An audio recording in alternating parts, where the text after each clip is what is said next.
자, 여기 앞에 있네요. 우리 있으니까 한번 같이 읽어보겠습니다. 시작.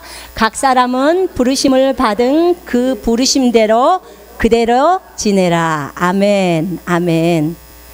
자, 각 사람은 부르심을 받은 그 부르심대로 그대로 지내라고 얘기했습니다. 거기 보시면요. 부르심. 참, 나는 주님이 나를 어떻게 불렀을까? 나를 무엇을 하라고 나를 부르셨을까? 우리는 많은 사람들이 그렇게 생각하죠. 나는 누구일까? 나는 왜 이 땅에 태어났을까? 나는 어디서 와서 무엇을 하다가 어디로 가는 걸까? 이런 질문들을 이제 사람들이 많이 하게 되지요. 그죠? 여러분도 해본 경험이 있을 겁니다. 우리는 어느 날 이 땅에서 엄마 뱃속에서 태어나가지고 이 땅의 삶을 살다가 어느 날 예수님을 만나게 됩니다. 그 예수님을 나의 주인이요, 나의 주인이에요. 분명한 것은 나의 주인이요, 나의 구주요, 나의 하나님으로 나를 죄에서 구원해 주시는 분으로 내가 그분을 영접하고 받아들이고 믿게 되면 하나님으로부터 오는 생명이 내 속으로 들어온다고 했습니다. 우리 눈에는 보이지 않습니다. 근데 그 하나님의 생명이 우리 속에 들어오게 됩니다. 우리 속에 들어오고 그 생명으로 인해서 우리의 영은 살게 됩니다. 그리고 이 땅에서 하나님이 주신 그 생명, 영생, 조회라는 영생이라는 이 생명을 가지고 이 땅에서 삶을 살아갑니다. 우리가 그 영생이라는 생명을 죽을 때, 천국 갈 때만 쓰는 게 아닙니다. 그 생명을 가지고 지금 이 순간에도 우리가 예수 이름으로 기도하며 나아갈 때도 그 생명 갖고 기도하는 거예요. 자, 그렇다면 우리가 예수님을 믿고 나면 하나님의 자녀가 됩니다. 자, 옆 사람을 한번 보십시오. 너무나 예쁜 하나님의 아들과 딸입니다. 당신 하나님의 아들입니다. 한번 해보세요. 당신 하나님의 딸입니다. 당신은 사랑받기에 합당하십니다. 다시 이야기해 보겠습니다. 당신은 사랑받기에 합당하십니다. 아멘. 아멘. 본인들이 정말 사랑받기에 합당하다고 생각하셔야 돼요. 왜냐하면 보세요. 예수님이 자신의 생명을 주고 우리를 샀어요. 그럼 예수님의 생명, 핏값이 얼마이게요? 5천만 원? 하나님의 생명을 값으로 매길 수 없죠. 그죠? 하늘을 다 줘도 그 값이 안 돼요. 이 땅 전 세계를 다 줘도 그 값이 안 돼요. 그 값으로 우리를 샀기 때문에 우리의 값어치가 얼마나 높겠어요. 그죠? 그 여러분은 사랑받기에 합당하신 분들이에요. 아멘. 자기 비하하지 마세요. 하나님은 자기 생명을 주고 우리를 샀어요. 그 정도로 여러분이 귀하기 때문에 그런 거예요. 한 사람의 생명이. 자, 그래서 어느 날 그 예수님을 믿게 되면서 나는 하나님의 자녀가 됩니다. 우리는 그리스도인으로서 그리스도인이다 그러면 그리스도는 예수님이신데 이 그리스도를 나타내는 사람, 그리스도랑 비슷한 사람, 이걸 그리스도인이라고 그래요. 그리스도인. 그래서 그리스도인으로 나는 누구이고 어디서 와서 이곳에서 무엇 때문에 살다가 나는 이제 어디로 가는지, 이 땅에서 하나님이 나에게 무슨 일을 시키셔서 내가 후회 없는 삶을 살고 가는지, 이것에 대한 정확한 답을 알고 삶을 사셔야 합니다. 그냥 삶을 살고 어느 날 인생 90살 돼서 70살 돼서 어느 때는요 교통사고로 어떤 자기 인생을 정리할 시간도 없이 끝나버릴 때가 있어요. 그런데 우리는 분명하게 우리가 왜 이 땅에서 살고 무엇 때문에 그리고 어떤 일을 하면서 살고 마지막에는 어떻게 해야 될 것인지를 다 계획 가운데 살다가 가야 합니다. 사도 바울은 그 에베소서 말씀에서 이런 말을 합니다. 하나님, 내 마음의 눈을 밝혀주셔서, 이게 영의 눈이에요. 내 마음의 눈을 밝혀주셔서 하나님이 나를 부르신 부르심의 소망을 깨닫게 해주십시오. 이렇게 기도했어요. 이렇게 기도하라고 에베소 교인들한테 가르쳐줬어요. 너희를 하나님이 불렀는데 네 부르심을 모르고 있지 말고 그 부르심을 깨달을 수 있도록 이 마음의 눈을 열어달라고 기도해라. 이렇게 말하는 거죠. 그리고 하나님이 너희에게 주신 엄청난 기업, 재산이 있는데 그것이 뭔지를 알게 해달라고 기도해라. 이렇게 얘기했죠. 자, 제가 오늘 여러분에게 진짜 하나님이 우리를 부르신 부르심이 무엇인지를 설명하면서 여러분의 부르심을 성령께서 오늘 이 시간에 여러분에게 말씀해 주시기를 원합니다. 그리스도인은 이 세상에 살지만 이 세상에 속한 자가 아닙니다. 맞습니까? 네, 맞습니다. 우리는 이 세상에 살고 있습니다. 이 세상 2016년도 3월달 지금 이 세상에서 살고 있습니다. 그런데 이 세상에 속해 있는 자는 아닙니다. 왜냐하면 우리의 생명이 하나님으로부터 왔다 그랬죠. 그죠? 그러니까 그 오는 그날부터 우리는 하늘에 속한 사람이 되어버린 것입니다. 그래서 우리의 시민권은 하늘에 있으니 이렇게 말합니다. 빌립보서에서. 여러분, 우리는 천국 시민입니다. 아멘. 여러분 천국 시민이에요. 여러분이 예수님을 나의 구주로 믿을 때 여러분의 이름이 하늘의 생명책에 손선미 이렇게 기록되는 것처럼 여러분의 이름이 그렇게 기록이 되어 있어요. 그래서 우리의 시민권은 하늘에 있어요. 대한민국이 아닙니다. 이거는 육신으로 우리가 태어났을 뿐이에요. 우리가 죽으면 어디로 가요? 어디로 가요? 천국으로 가요. 그래서 우리가 왔던 대로 돌아가는 거예요. 우리가 왔던 대로. 그래서 우리의 시민권은 하늘에 있어요. 우리는 이 땅에 속한 자가 아닙니다. 자, 제가 읽어볼게요. 요한복음 17장 말씀이에요. 내가 그들에게 아버지의 말씀을 주었더니 세상이 그들을 미워하였나이다. 이는 내가 세상에 속하지 아니한 것 같이 그들도 세상에 속하지 아니하기 때문이옵니다. 내가 기도하는 것은 아버지께서 그들을 세상에서 데려가시라는 것이 아니라 그들을 악에서 보호해 주시라는 것이옵니다. 내가 세상에 속하지 아니한 것 같이 그들도 세상에 속하지 않았사옵니다. 아버지께서 나를 세상에 보내신 것 같이 나도 그들을 세상에 보냈사옵니다. 예수님이 우리를 세상에 보내셨어요. 아까 우리 찬송할 때 너는 내 아들이라 그 찬송할 때 십자가의 고통으로 그 해산의 고통으로 내가 너를 낳았으니 그러죠. 예수님이 우리를 낳으신 거예요. 그러니까 예수님의 십자가의 고통 없이는 우리가 탄생할 수가 없어요. 우리 새로운 피조물이 우리 이 거듭난 사람들이 태어날 수가 없어요. 전부 지옥으로 갈 수밖에 없는 인생이잖아요. 근데 예수님이 우리를 값을 주고 사셨기 때문에 우리가 나게 된 거예요. 그래서 예수님이 저 하늘에 계신 예수님 그리고 내 안에 계신 예수님이 우리를 이 땅에 보내셨어요. 그 생명을 주시면서. 그래서 우리가 이 땅에 있는 거예요. 이 땅에 있어요. 우리가 그랬죠. 우리의 생각이나 우리의 전통이나 우리의 이론이나 그것이 성경과 다를 때는 무엇을 버리라고 했어요? 성경을 버려야 돼요? 우리의 생각을 버려야 돼요? 우리의 생각, 우리의 이론을 버려야 되는 거예요. 그래서 하나님의 말씀이 그것을 말하고 있는 거예요. 아버지께서 어떻게 예수님과 하나가 되셨을까요? 예수님이 이 땅에 계셨을 때 늘 하셨어요. 나와 아버지는 하나이다. 그리고 내 안에 아버지가 계신다. 이런 말씀 하셨죠? 네. 아버지께서 성령으로 예수님 안에 들어와 계셨어요. 그래서 하나가 된 거예요. 그리고 예수님은 또 우리에게도 말씀하셨어요. 성령으로 우리 안에 들어와 계세요. 그래서 아버지와 아들과 성령님이 이 세 분이 한 하나님이시잖아요. 그 하나님이 영으로 우리 속에 들어와서 하나가 되셨어요. 우리가 연합되어 있는 겁니다. 하나님은 우리를 이 땅에 보내셨고 우리의 시민권은 하늘에 있어요. 우리의 집은 천국이에요. 저는 천국으로부터 태어난 거예요. 지금 내 속사람을 얘기하고 있는 거예요. 겉사람은 엄마 뱃속에서 태어났다고 저번에 말씀드렸죠. 근데 어느 날 예수님을 믿을 때 내 속에 있는 생명, 이 생명이 하나님으로부터 이제 오게 되죠. 그래서 하늘로부터 태어난 거죠.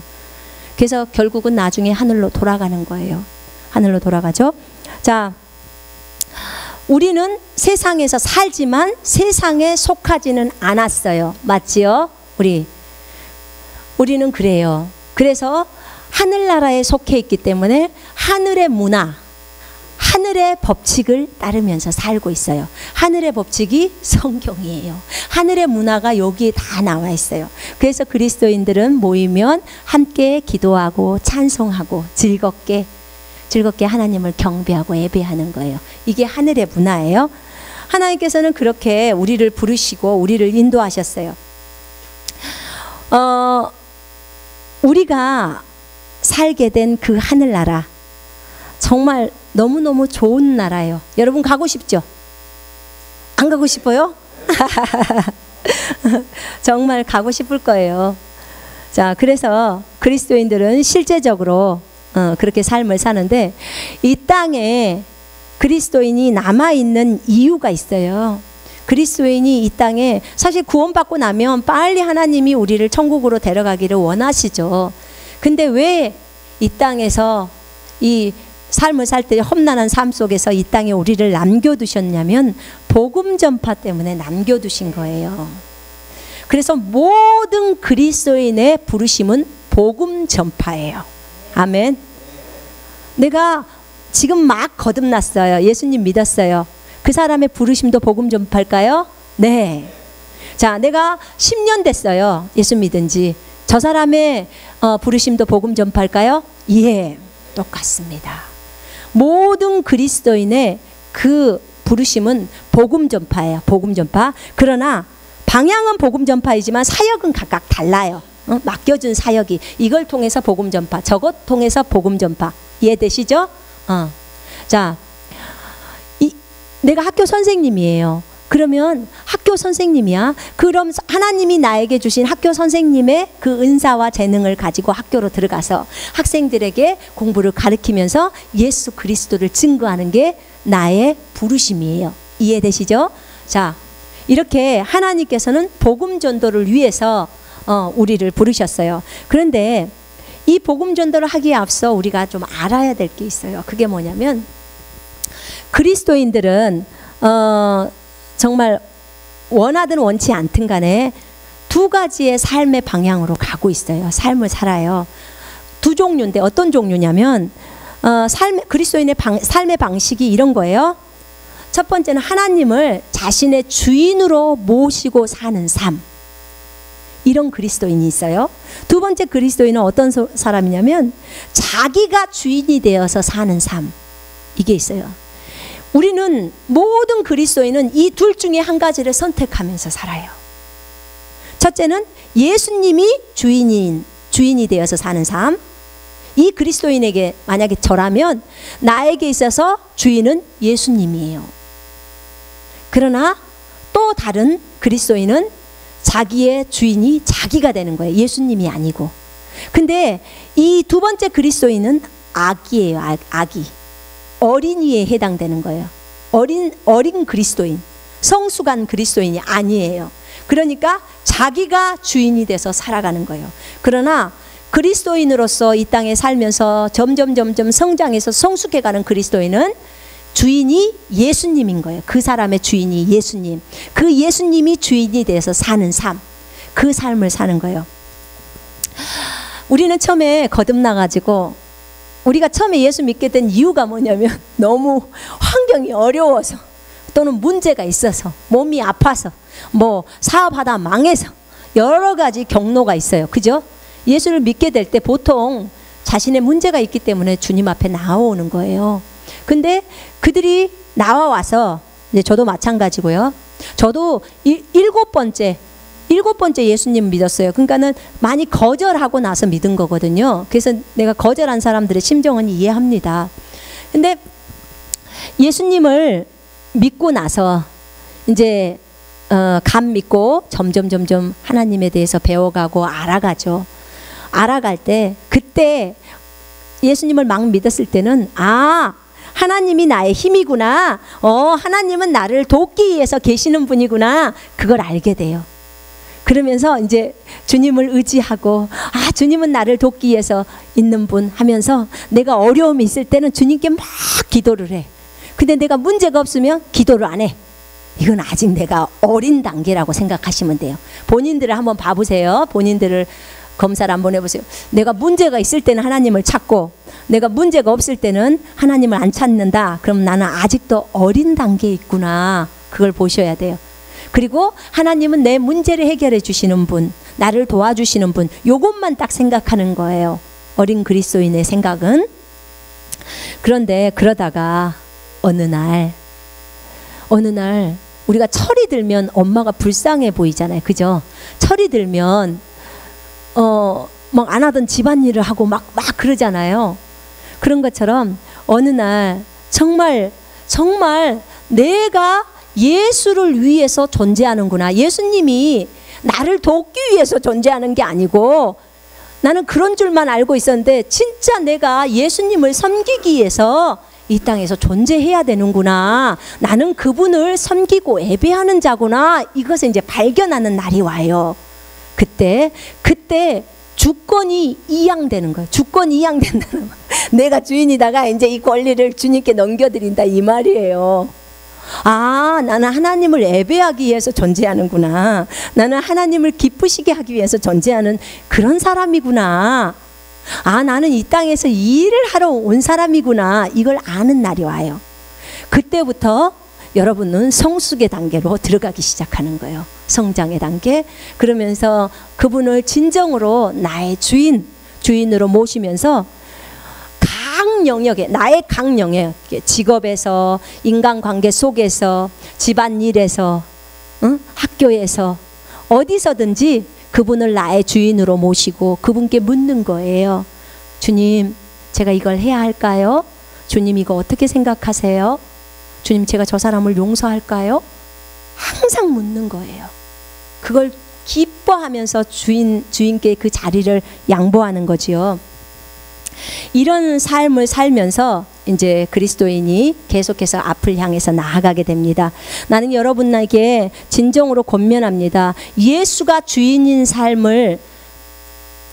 여러분의 주인인 삶을 살게 되시면 여러분의 인생은 빵빵 대성공입니다. 아멘. 그 성공의 삶을 여러분 나중에 정말 천국 가기 전에 자신의 인생을 정리해 볼 때 알게 됩니다. 완전히 다른 인생을 살게 돼요. 얼마나 기쁘고 기쁜 인생인지. 그래서 진정으로 예수가 여러분의 주인이 되셔서 여러분이 하려고 하지 말고 예수님과 상의하세요. 예수님, 이거 어떻게 하면 좋을까요? 항상 우리가 사장님한테도 사장님, 이거 어떻게 해야 되죠? 저 거래처에서 문제가 있는데 이거 어떻게 해야 돼요? 거래처에서 저분이 저렇게 전화가 왔어요. 어떻게 처리해야 돼요? 묻잖아요. 그분이 우리 인생의 사장님이에요. 이 교회의 사장님이시고 그분이 우리를 샀기 때문에. 그래서 진짜로 예수가 주인인 삶, 그 삶을 그리스도인이 살아야 합니다. 자, 그 가정을 가지고 이제는 우리는 하나님이 우리를 부르신 그 부르심의 방향대로 이제 진행을 해 갑니다.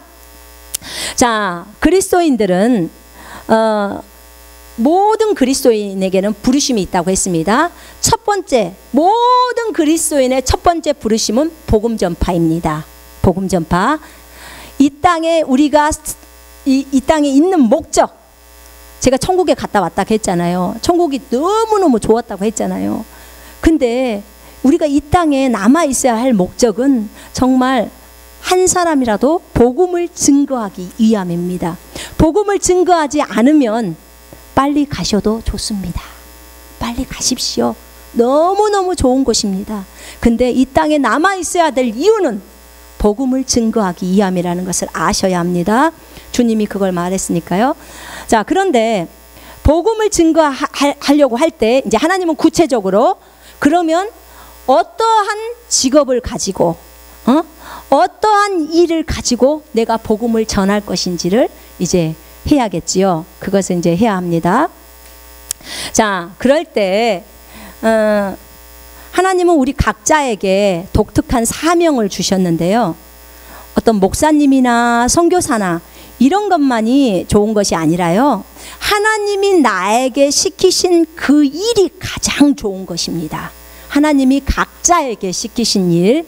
하나님께서는 우리 각자가 부르심을 잘 감당할 수 있도록 그렇게 만드셨어요.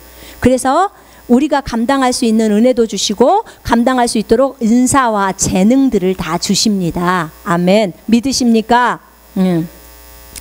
그래서 여러분 다른 사람하고 비교할 필요가 없어요. 근데 부르심을 찾을 때 여러분 내가 어떤 말씀을 듣잖아요. 어떤 말씀을 들을 때 그 말씀을 들은데 막 내 가슴이 심장이 벌렁벌렁 뛴다든지 너무 좋아 이럴 때요. 자, 내가 어떤 목사님이 재정에 대한 설교를 했다고 한번 쳐봅시다. 재정에 대한 설교를 했는데 저걸 듣는데 내가 이 돈을 벌어서 정말 복음을 위해서 내가 정말 이 돈을 잘 써봐야겠다. 뭐 이런 막 안에서 그런 소망이 생기는 사람이잖아요. 갑자기 말씀을 막 듣는데 그러면 그 사람은 그쪽 방향으로 부르심이 있을 거예요. 왜냐하면 많은 사람들이 그 자기의 부르심을 느낄 때는요, 어떤 분야에서 부르심을 느낄 때는요, 정말 가슴이 뜨거워져요. 그리고 그 방향에 대해서는 끈질기게 내가 계속해서 앞을 향해서 나아갈 수 있는 그런 힘들이 있어요. 근데 자신의 부르심이 그것이 아닌데 거기에 있을 때는 굉장히 많이 힘들어요. 자, 여러분의 자녀들을 한번 보면 그 자녀에게 만약에 컴퓨터를 잘하는 은사가 있다고 칩시다. 그러면 그 아이한테 컴퓨터 갖고 놀아가면 그 아이가 재밌을까? 아주 질릴까? 너무 재밌죠. 그죠? 그 아이는 그것이 은사가 있기 때문에 그래요. 그러면 다른 은사를 한번 생각해 볼까요? 공부하는 거 재밌는 사람. 우리 대부분은 공부하는 거 별로 안 좋아하죠. 그죠? 근데 공부가 은사인 사람이 있어요, 진짜. 그 사람은 공부를 해도 그렇게 재밌어 하는지 몰라. 틀려요. 하나님이 주신 은사와 재능이 다르다고. 자, 섬기는 은사가 있으신 분들. 그렇게 기쁘게 그 일을 해요.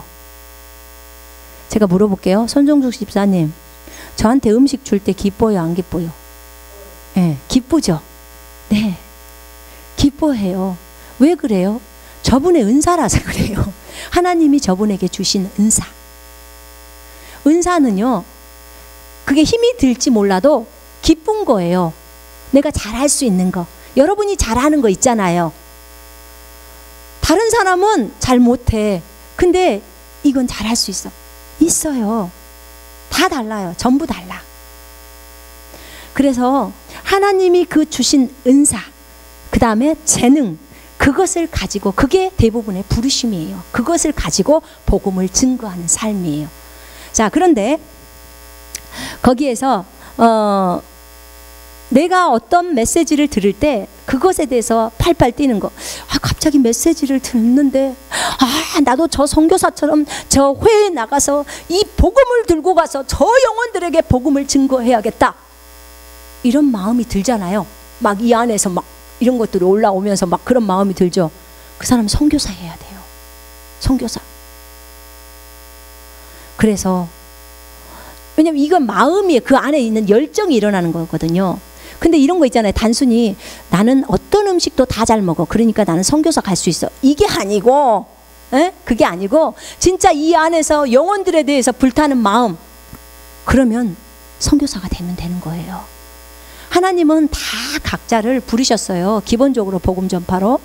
요즘은요, 선교사들도 진짜 많은 전문인 선교사가 많아요.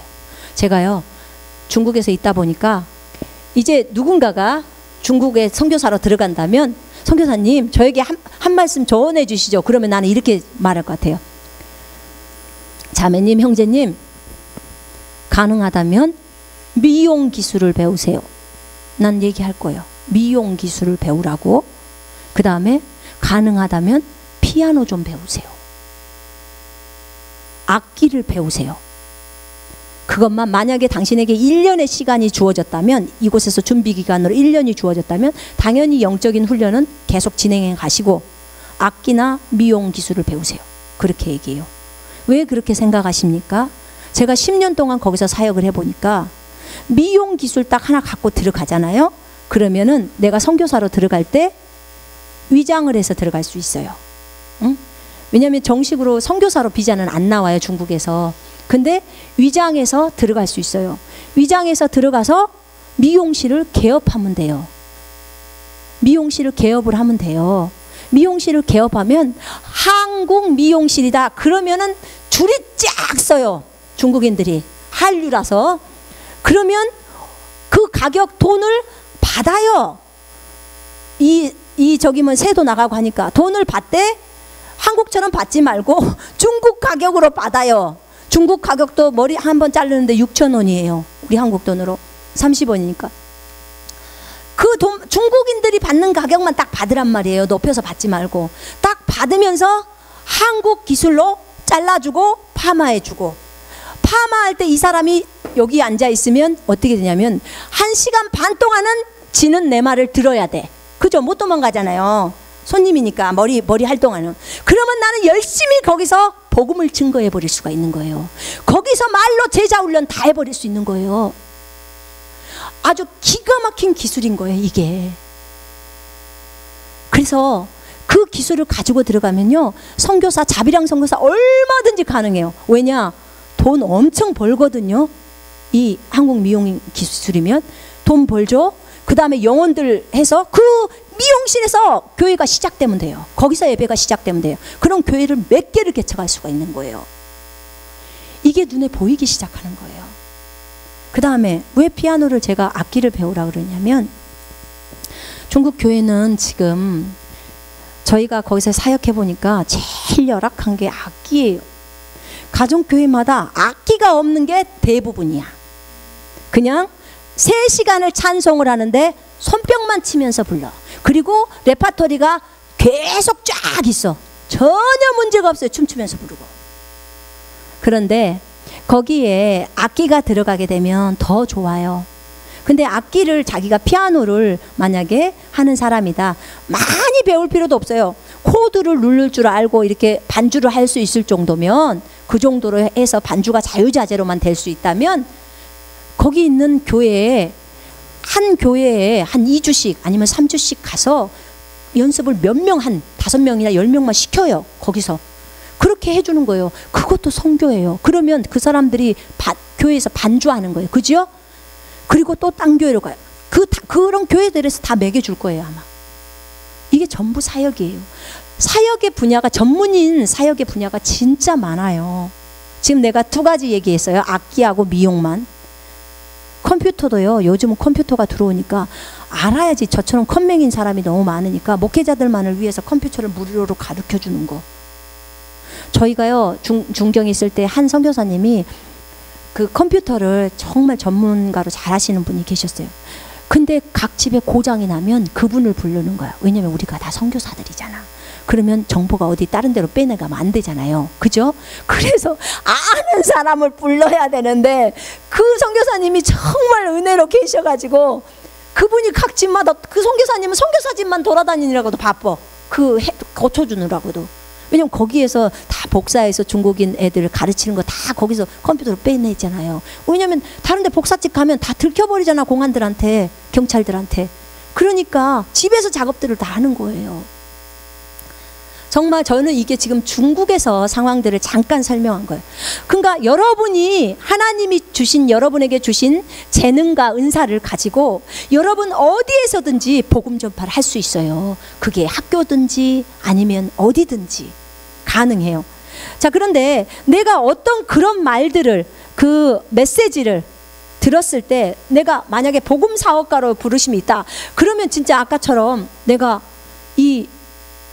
재정에 대한 설교를 들으면서 막 가슴이 쿵쿵 뛰면서, 내가 저 선교사님 정말 복음 많이 전하고 다니는데 내가 저분을 막 후원해야겠다. 재정으로. 이런 게 다 부르심이에요. 그럼 그분은 뭐예요? 진짜 열심히 나가서 돈 벌어야 돼요. 그리고 돈 벌어서 그 선교사들을 재정을 후원해 줘야 돼요. 자, 보세요. 그러면 나가서 일한 선교사는 하나님으로부터 상을 많이 받고, 뒤에서 재정을 후원한 그분도 선교사예요. 재정을 후원한 선교사는 상을 덜 받을까요? 천국에서?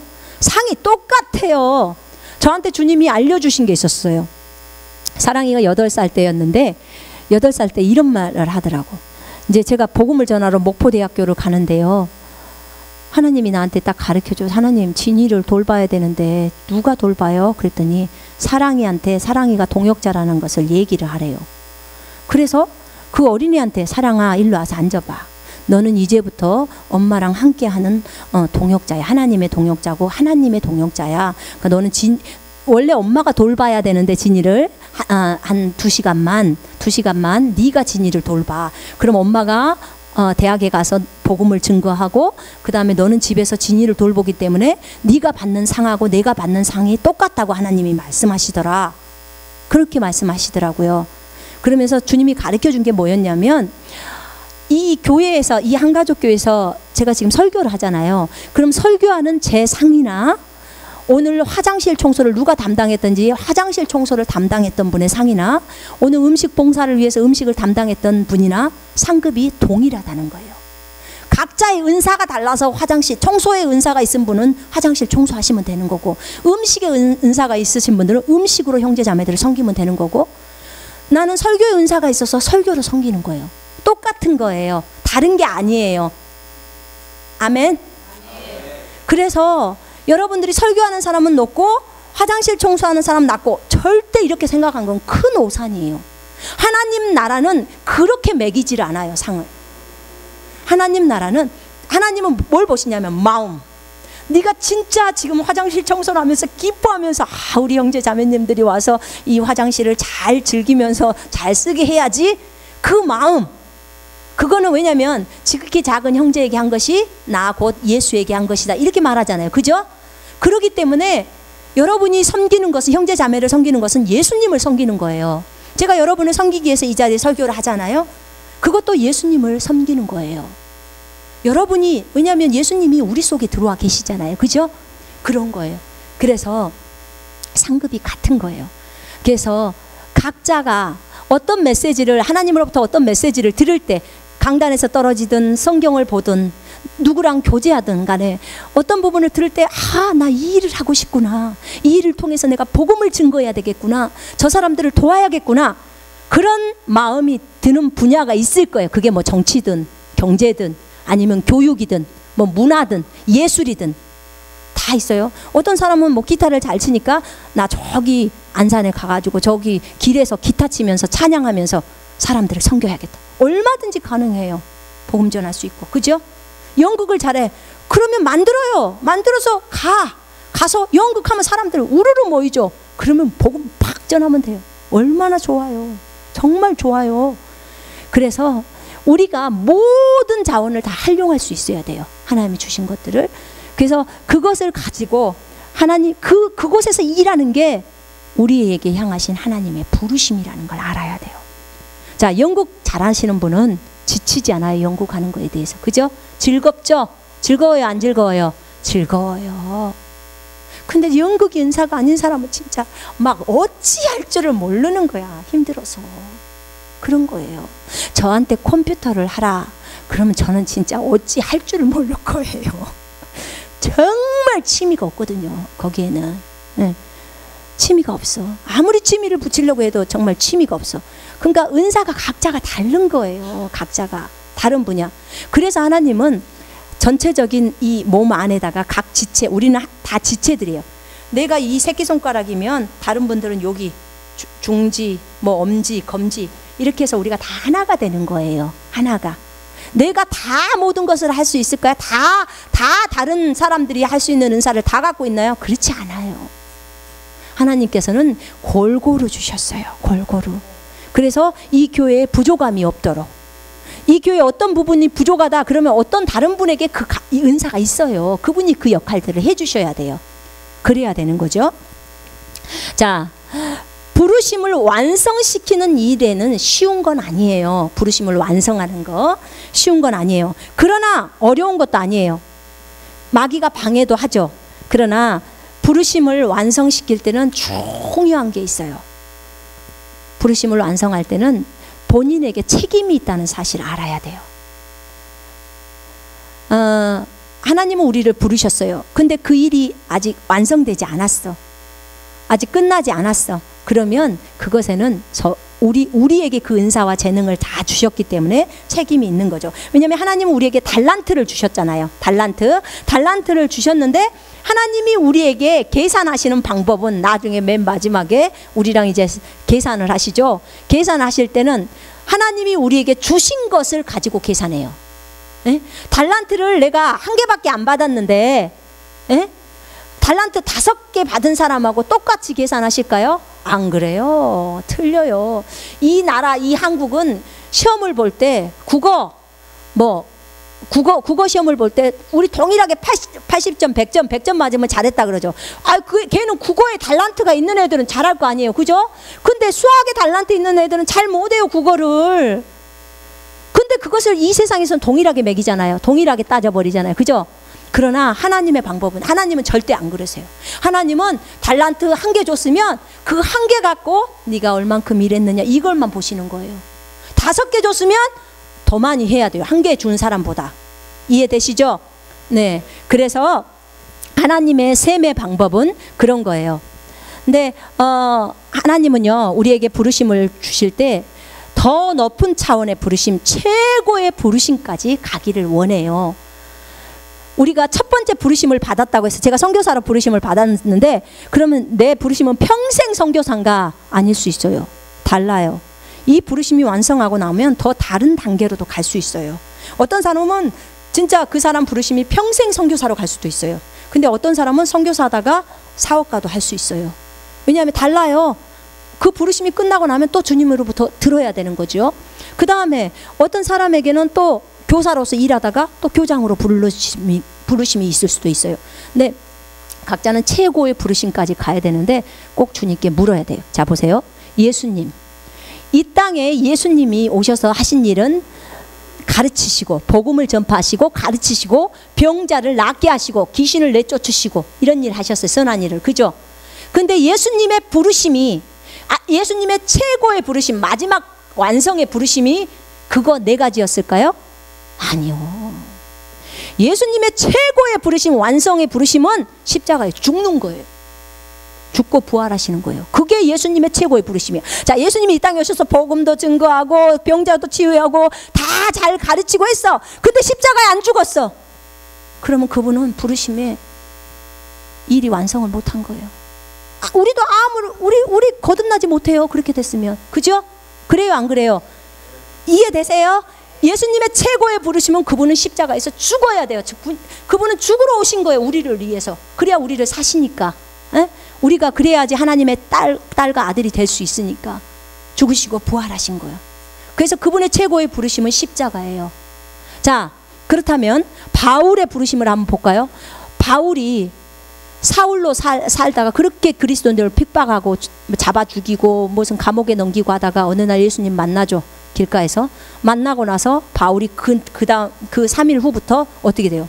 막 나가서 이제 예수가 진짜 그리스도 메시아고 하나님이다를 막 증거하죠. 그러면서 두드러 맞고 맞아서 돌에 맞아 죽기도 해버리고, 근데 하나님 살리시고 막 그런다고요. 근데 그 바울이 가는 곳곳마다 복음 증거하고 가는 곳마다 교회를 세웠어요. 그게 바울의 부르심이 완성일까요? 아니에요. 바울이 그렇게 많은 일을 했지만 바울의 진정한 부르심은 어디였었냐면요, 감옥에 들어가서 거기서 성경 쓰는 거예요. 성경을 13권이나 썼어요. 13권. 로마서, 갈라디아, 에베소, 빌립보, 골로새 다 옥중서신이에요. 감옥에 안 가 있으면 그 사람이 바빠서 언제 성경을 쓰냐고요. 그 많은 교회들을 돌아보고 하는데. 그래서 바울이 감옥에 갇혀 있으면서도 복음 전하고 뭐 다 했지만 성경을 쓴 거예요. 성경이 있기 때문에 지금 우리가 이 성경을 보고 있는 거예요. 이해되시죠? 그래서 바울의 그거, 내가 알고 있는 케네스 해긴 목사님이라는 그분은요 12년을 목회를 하셨대요. 목회를 했는데 어느 날 주님이 나타나서 그러시더래. 너 그거 네 부르심 아니야. 아니, 목회가 내 부르심이 아니라고요? 하나님 12년 헛고생한 거예요? 너 부르심은 선지자야. 선지자라는 부르심은 뭐냐면요, 사람들에게 선지자는, 구약의 선지자는 지금 무슨 일이 일어날 것인지를 얘기하고 경고해 주는 사람이잖아요. 그죠? 이사야 다 아시죠? 이사야, 에레미야 다들 선지자잖아요. 그런 선지자의 역할들을 감당하는 거예요. 국가에 일어날 일들, 교회에 일어날 일들, 그리고 가장 선지자가 큰 일들은요, 죄를 회개하고 돌이키라는 거예요. 응? 죄를 책망하면서. 근데 이분에게 그 선지자 사역을 하면서 학교를 설립하라고 그래요. 훈련소. 그래서 제대로 말씀으로 키워내라고 그래요. 근데 이분이 목회 사역을 할 때는 숫자가 한 100명 정도, 이 정도 120명 요 정도 사역을 하셨대요. 그리고 많은 목회지를 돌아다니면서 사역하셨는데 그 하나님이 그 선지자로 부르시면서 그때부터 12년 후에 이제 자기 부르심대로 들어갔죠. 근데 몇만 명이 모였죠. 그 학교에 몇만 명을 배출시켰어요. 너무나 많은 목회자들, 선교사들, 많은 그 복음 사업가들, 재정. 거기서 공부하고 온 사람들은요, 그렇게 많이 부유하게 돼요. 그리고 얼마나 많은 그 가난한 사람들을 도운지 몰라요. 그게 다 성경으로 그렇게 하는 거예요. 그러니까 각자의 부르심이 다 달라요. 어떤 집에 은그릇, 금그릇, 여러 가지 뭐 그릇들이 있지만 정결한 그릇을 하나님이 사용하셔요. 그지요? 우리가 정결해야 돼요. 부르심을 받고 그 일을 행할 때는 거룩의 삶으로 나아가는 거예요. 그래서 부르심을 따라갈 때 주의할 점은 뭐냐면 서로 비교하지 마세요. 각자의 부르심이 다 달라요. 아셨죠? 그리고 열매 있잖아요. 보이는 열매 때문에 실망하지 마세요. 하나님의 계산법이 우리의 계산법하고 다르니까요. 자, 보세요. 곡식이요. 곡식이, 자, 우리가 사역을 할 때 보면요, 어떤 학교에서 내가 선생이라 할지라도 마찬가지예요. 처음에는요, 씨앗을 뿌리는 단계예요. 그죠? 씨앗을 뿌려요. 그 다음에 뿌리고 나면 뭐예요? 거름 주고 물 주고 다 하잖아요. 그 뒷날 바로 식물이 자라버리지 않잖아요. 시간이 필요해요. 시간이. 그래서 한참 시간이 지난 후에 열매 하나가 나오기 시작해요. 그죠? 열매 하나 나오기 시작하면 그 뒤부터 열매가 많이 나오기 시작해요. 근데 시간적인 계산으로 볼 때 봅시다. 내가 지금 50%의 부르심을 완성했어요. 50%를 완성하고 내가 이제 죽었어. 그러면 50%만 하고 죽었단 말이에요. 그러면 실제로 내게 맺혀진 열매는 10%도 안 돼요. 왜냐하면 요 기간이 있었잖아요. 그지요? 근데 내가 90%를 하고 죽었다면 그 열매가 한 번 맺힐 때는 이제 쭉 맺히잖아요. 근데 쭉 맺히는 이 기간까지가 중요한 거예요. 많은 사람들은요, 열매 맺히기 전에 여기서 많이 포기하는 거예요. 근데 절대 그러지 말아요. 여러분, 눈에 보이는 열매가 보이지 않아도요, 이미 씨앗은 심겨져 있어요. 그죠? 내가 교사이고 교사의 책임을 가지고 내가 학교에 들어가서 그 아이들을 말씀으로 가르치고 할 때 처음에는 모르지만 콩나물에 물 주듯이 그렇게 들어가요. 말씀이. 그러면서 그 아이들이 점점 자라요. 그러면 결국은 그 아이들에게 열매가 보이죠. 그 아이들이 하나님 나라를 위해 살고, 보세요. 자기 반에서 자기가 가르쳤던 그 선생님이 가르쳤던 그 아이들이 정말 주님 나라를 위해서 곳곳의 영역 속에서 일한다고 생각해 보세요. 그게 다 열매 아니에요? 열매죠? 열매인 거예요. 그래서 여러분, 그거에 대해서 조급해 할 필요가 없어요. 조급해 할 필요가 없어. 우리가 복음 전파하러 나가서 그곳에서 많은 씨앗을 뿌려야 돼요. 복음을 증거해야 돼요. 그리고 그들에게 말씀이 들어가서 그들이 이제 자라나는 거예요.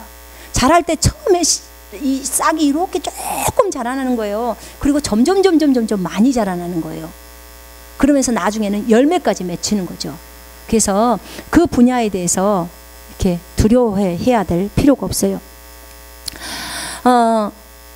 정말 우리 안에서 우리가 훈련되지 않으면요, 이렇게 하나님께서 우리에게 주신 그 부르심을 완성하기가 사실 쉽진 않아요. 근데 훈련이 된다는 말은 예수가 진정으로 내 주인이라면, 그 주인으로서 그분에게 자리를 양도하면서 계속 살아간다면, 그 훈련을 제대로 한다면요, 그러면 그 부르심을 이루는데 어려움이 없어요. 여러분, 정말 주님과 함께 그 부르심에 동참하고 싶지 않으세요? 어떠세요? 그 부르심을 하는 건 너무 기쁜 일이죠.